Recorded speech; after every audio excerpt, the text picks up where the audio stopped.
Como a gente estava aqui na votação, o goleiro da rodada, eu quero dizer que é Quinho. O garoto da rodada é Tapi. O gol mais bonito é Cício Fábio do Santo André. E o inacreditável Futebol Clube ficou para nosso amigo Wilke do Compacto. Bem, como o Ronaldo falou aí, o goleiro paredão, né? O goleiro paredão também, na minha opinião, foi o garoto Quinho.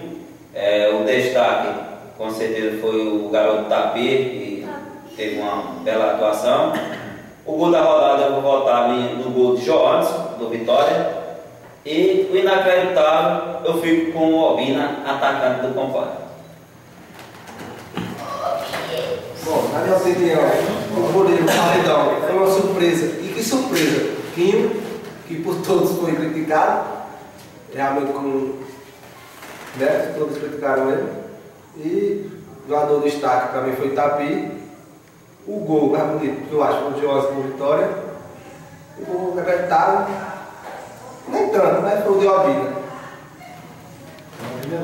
Realmente Quinho surpreendeu a tudo, né? Que bom, né? Que o garoto está evoluindo. Eu, como goleiro, sem me aposentar, torço muito pelos meus colegas. E por ele não seria diferente. Foi bem, viu, Quinho? E o gol mais bonito, né? Isso. Foi do menino do Vitória, eu gostei. Joanderson, gostei do gol dele. Muito bonito.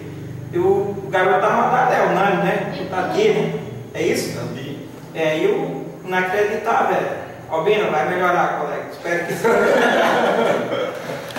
Aí no caso você só pode dizer logo aí que votar não tenho nem o que votar, né? Porque já foi. Esse é o destaque aí no caso. No caso, ficou o destaque assim. O garoto da rodada, o goleiro paredão, né? Da rodada, Quinho.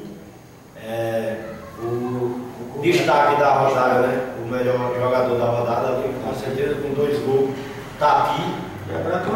E a boa atuação, né, dele ali, muitos passos que ele fez ali. E em seguida, o gol mais bonito, né? Joanderson do Vitória. E o inacreditável, né? Obina do Compacto.